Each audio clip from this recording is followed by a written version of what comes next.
Até a próxima. E a gente muda de assunto, vamos falar sobre notícia internacional. Nessa semana, havia aí a previsão de um encontro entre Volodymyr Zelensky e Vladimir Putin, os líderes, os presidentes da Rússia e da Ucrânia, para um possível cessar-fogo. A gente falou aqui no boletim de ontem que houve uma pressão de líderes europeus para ajudarem Volodymyr Zelensky a conseguir essa reunião, fazer esse caminho aí com o Putin para conseguir essa reunião em Istambul, na Turquia. O presidente da Turquia acabou ajudando, marcou essa reunião. A comitiva, a delegação dos dois países foram até a Turquia, mas quem não foi e quem avisou que não iria era Vladimir Putin. Mas para falar desse assunto, a gente conversa com Henrique Scliar.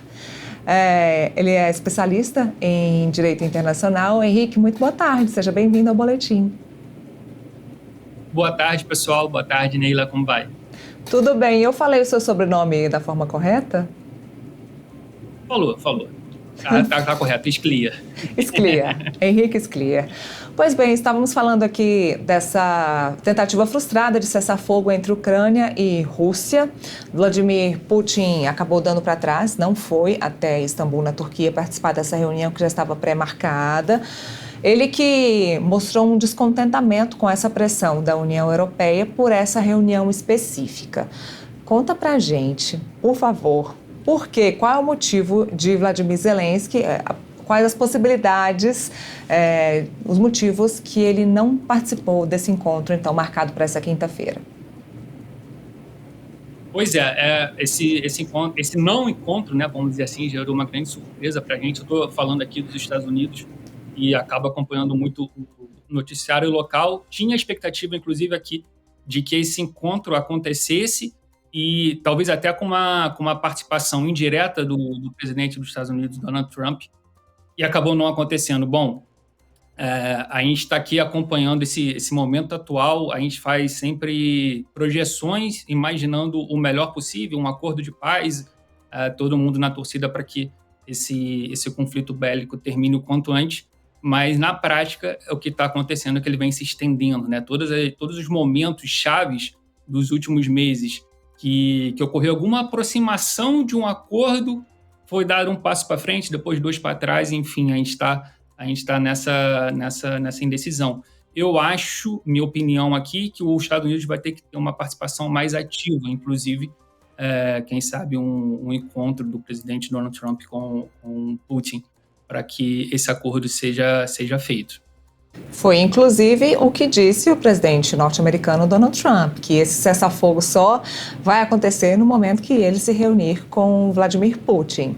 Pois bem, Volodymyr Zelensky se sentiu deixado de lado, acabou também não participando dessa reunião, porque ele poderia participar com a delegação da Rússia. Ele não quis participar, entendeu que esse tipo de encontro tem que ser de mandatário para mandatário e não participou. E quais as consequências deste não encontro a partir de agora?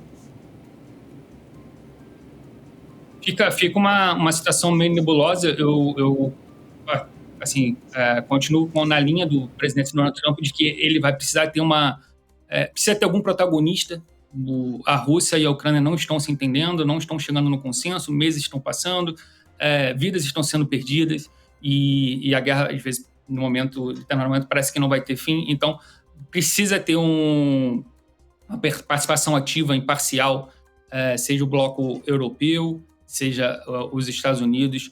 Se não tiver todo mundo na mesma página para solucionar essa situação, você não vai para frente. Eu imagino que aí nas próximas semanas vão surgir a possibilidade de um novo acordo, de um novo encontro. Esse na Turquia acabou não acontecendo, mas minha expectativa é que volte a acontecer algo nessa linha a partir das próximas semanas. A expectativa é que o presidente norte-americano Donald Trump interceda ou que isso aconteça sem a participação dele?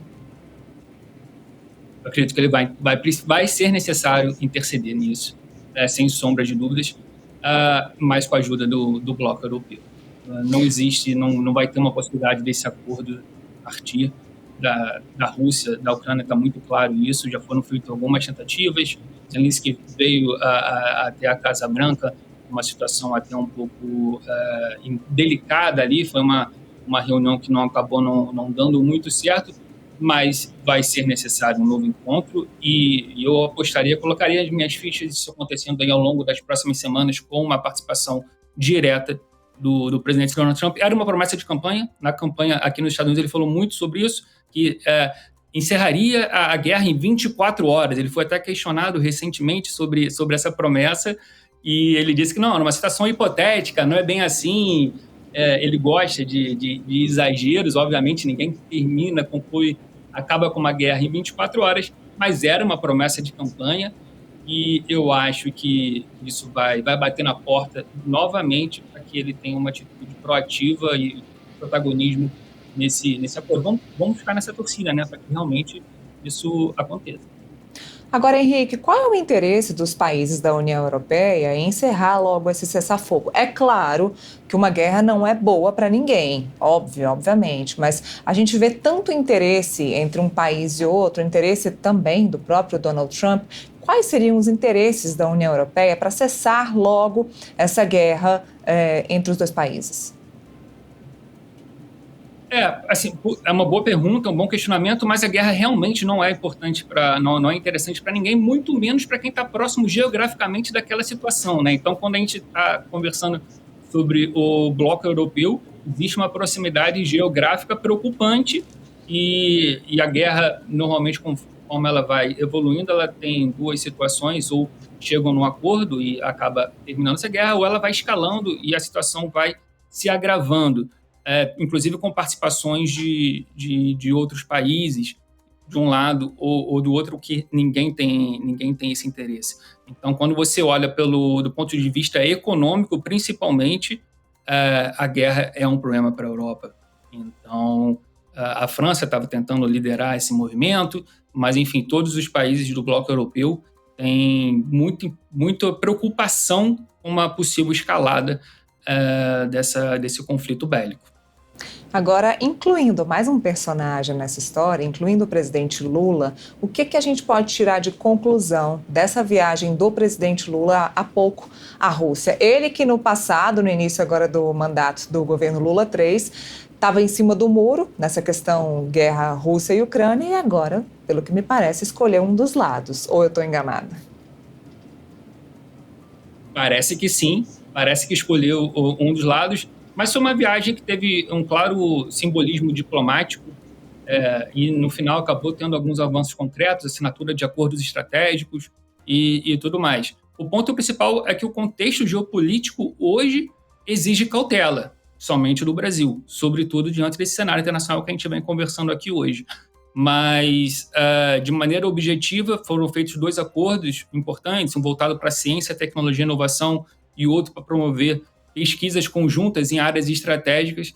Eu acho que o presidente Lula teve uma atitude, resgatar uma atitude de uma diplomacia global, de fazer essas viagens, obviamente foi para a Rússia, no caso, mas eu vejo isso como num olhar otimista.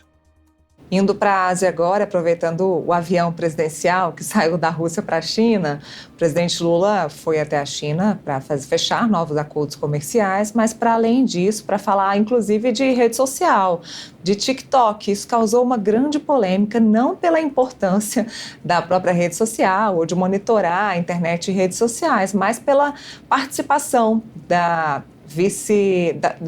primeira-dama, Janja, nessas conversas, nesses questionamentos aí com o presidente chinês. Isso acabou saindo na mídia internacional? Houve algum comentário sobre essa participação da primeira-dama?